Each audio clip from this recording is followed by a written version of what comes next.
സൗഥങ്കലാൻ. ഇതൊരു രഞ്ജിത്ത് മൂവിയാണ്.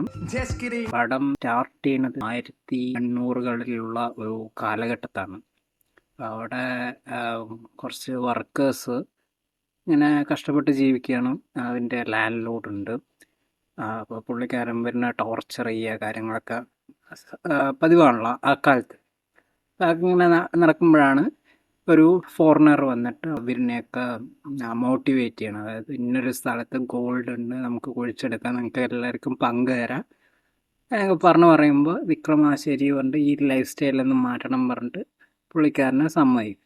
പക്ഷെ അവിടെ പോകുമ്പോഴാണ് നമ്മുടെ കുറച്ച് മിത്തും കാര്യങ്ങളൊക്കെ ആയിട്ട് കഥ മുന്നോട്ട് പോവുക. പിന്നെ ഫുള്ള് ഇതൊരു മിത്തിക്കൽ സ്റ്റോറിയായി മാറുകയാണ്. പിന്നീട് അങ്ങോട്ട് നമുക്ക് കഥയോട് അങ്ങോട്ട് ആ ഒരു ഇതുണ്ടാവുമല്ലോ, ആ റിയലിസ്റ്റിക് നേച്ചർ പോകുമ്പോൾ ഒന്നില്ലെങ്കിൽ മൊത്തത്തിൽ അങ്ങനെ ചെയ്യണം. എന്താ അങ്ങനെയല്ല, ആദ്യം കുറേ റിയലിസ്റ്റിക് ആയിട്ട് പിടിച്ചിട്ട് അവസാനം ഈ സംഭവം ഇടുമ്പോൾ നമുക്കൊരു എന്താ എവിടേക്കാണ് കൊണ്ടുപോകണമെന്ന് അറിയാത്തൊരു അവസ്ഥയിലെത്തും. പക്ഷെ ക്ലൈമാക്സിൻ്റെ അടുത്ത് എത്തുമ്പോഴാണ് ഒരു 10 മിനിറ്റോളം ഉണ്ടാവും ആ ഒരു ബാക്ക് സ്റ്റോറി പറയും. അത് മാത്രം ഈ പടത്തിൽ കൊള്ളാം. ബാക്കിയെല്ലാം എന്താ പറയുക, ഇപ്പോൾ വരും ആ ഒരു സംഗതിയാണ് അങ്ങനെ പോയിക്കൊണ്ടിരിക്കുകയാണ്. ഒരു എക്സൈറ്റ്മെൻ്റ് ഒന്നുമില്ല. ലാസ്റ്റ് ആ ക്ലൈമാക്സ് ഒരു 10 മിനിറ്റാണ് എന്നെ ഹുക്ക് ചെയ്തത്. സ്റ്റോറിയൊക്കെ ഭയങ്കര പ്രഡിക്റ്റബിളാണ്, ഇങ്ങനെ തന്നെ വരില്ല. പിന്നെ അവസാനത്തെ ആ ഒരു ട്രാൻസിഷൻ സീക്വൻസും ഫൈറ്റും കാര്യങ്ങളൊക്കെ കണ്ടിരിക്കാന്നേ ഉള്ളൂ. അല്ലാണ്ട് ഇതിലങ്ങനെ പ്രത്യേകിച്ച് എന്താ പറയുക edge of the seat experience ഒന്നും ഇല്ല.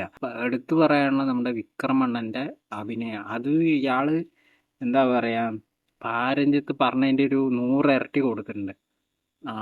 പിന്നെ അതേപോലെ തന്നെ പാർവതി ആയാലും മാളവിക ആയാലും അത്യാവശ്യം ചെയ്തിട്ടൊക്കെ ഉണ്ട്. പക്ഷെ എന്താ പറയുക ചില സമയത്തൊക്കെ വിറപ്പിക്കലായിരുന്നു. പ്രത്യേകിച്ച് ആ ഒരു ഫൈറ്റ് സീക്വൻസിലും അതിൻ്റെ ഇടയിലൊക്കെ വരുമ്പോൾ നമുക്ക് ഓവർ ദ ടോപ്പായിട്ട് തോന്നും ചില സമയത്തൊക്കെ. എടുത്തു പറയാനുള്ള അടുത്തൊരു കാര്യം GV പ്രകാശിൻ്റെ മ്യൂസിക്കാണ്.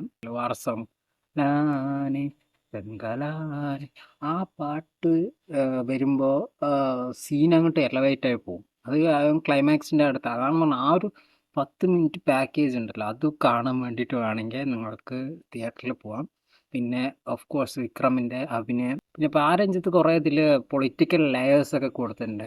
അതായത് ഈ അടിമത്തം, ഓപ്പറേഷൻ, ഭൂമി കയ്യേറ്റം ചെയ്യുക, പിന്നെ ക്ലെമൻ്റ് ഇല്ലേ അതിൽ ഫോറിനറായിട്ട് വന്ന പുള്ളിക്കാരൻ്റെ ക്യാരക്ടർ ഇങ്ങനെയാണ്. അതായത് പാലം കിടക്കണ വരെ നാരായണ, പാലം കിടന്നു കഴിഞ്ഞാൽ കുരായണ, ആ ഒരു സെറ്റപ്പാണ് പുള്ളിയുടെ ക്യാരക്ടർ. അതൊക്കെ അത്യാവശ്യം എസ്റ്റാബ്ലിഷ് ചെയ്തിട്ടുണ്ടെങ്കിലും നമുക്ക് എന്താ പറയുക അതൊരു പാരഞ്ജിത്ത് ആയതുകൊണ്ട് പുള്ളിക്കാരൻ അത്രയും റിയലിസ്റ്റിക് ആയിട്ട് കാര്യങ്ങൾ അപ്രോച്ച് ചെയ്യുന്ന ആളാണ്. അപ്പോൾ ഇതുപോലെ ഒരു മിത്തിക്കൽ സബ്ജക്റ്റ് ട്രീറ്റ് ചെയ്യുമ്പോൾ പുള്ളിക്ക് തന്നെ ഒരു ഷുവർട്ടി ഇല്ല. അതാണ് നിങ്ങൾ പുള്ളിയുടെ ഇൻ്റർവ്യൂവിൽ ശ്രദ്ധിച്ചാൽ മനസ്സിലാവും. പണ്ട് ലോകേഷ് ഇതേപോലെ ലിയോൻ്റെ സമയത്ത് പറഞ്ഞിട്ടുണ്ടായിരുന്നു, ഞങ്ങൾ കാശ്മീരിൽ പോയിട്ട് കഷ്ടപ്പെട്ടിട്ടാണ് ഈ പടം ഷൂട്ട് ചെയ്തത്.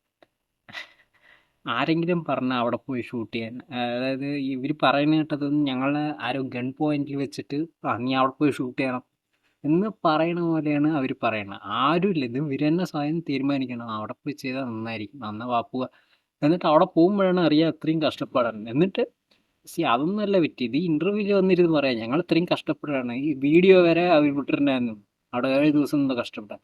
അപ്പോൾ അതേപോലെ ഈ ഇൻ്റർവ്യൂവിലും രഞ്ജിത്ത് പറയണ്ടായി, അതായത് ഞങ്ങൾ ഈ ഒരു ഡെസേർട്ട് ഏരിയയിൽ അവിടെ പൊള്ളുന്ന വെയിലാണ്, രാത്രി ഭയങ്കര ചൂട്, ഐ മീൻ തണുപ്പാണ്, പകൽ ചൂടും.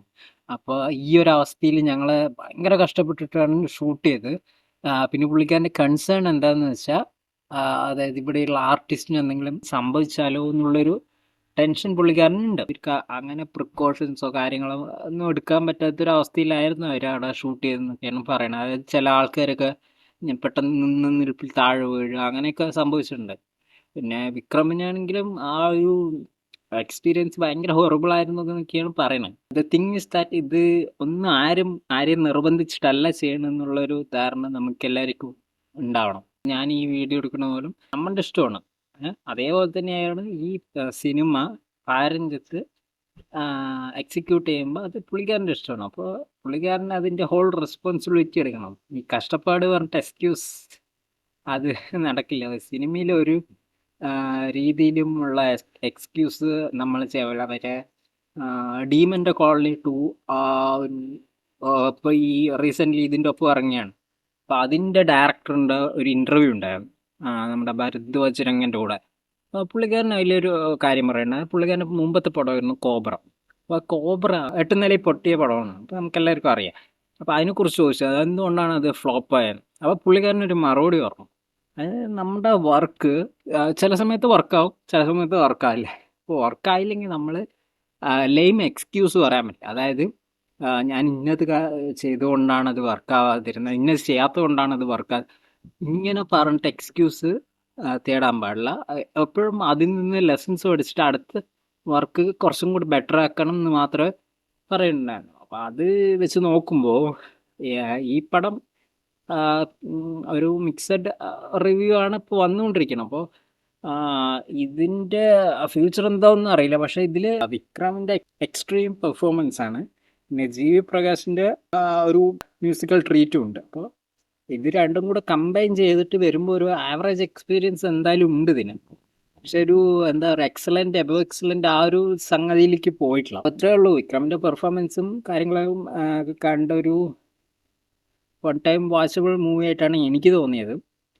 നിങ്ങളുടെ എക്സ്പീരിയൻസ് എന്താണെന്ന് കണ്ടിട്ട് താഴെ കമന്റ് ചെയ്യുക. പിന്നെ ഇതിൻ്റെ ഇൻ്റർവെല്ലിന് അടുക്കുന്ന ഒരു ടൈമിലൊരു സീക്വൻസ് ഉണ്ട്, ഒരു ഫൈറ്റ് സീക്വൻസ് ആണ്. അവിടെ കണ്ട് പുക ഇങ്ങനെ ഇട്ടങ്ങണ്ട് നിറക്കിയാണ്, ഇങ്ങനെ കുത്തി ഒഴുക്കിയിട്ട് നമുക്ക് ഒരു മണ്ണ് കാണാൻ പറ്റില്ല. പാരൻസ് ബി ലൈക്ക് പുകയുണ്ടല്ലോ നിറച്ചിട്ടോളണം, ഒരു സാധനം പോലും ആൾക്കാർ കാണരുത്.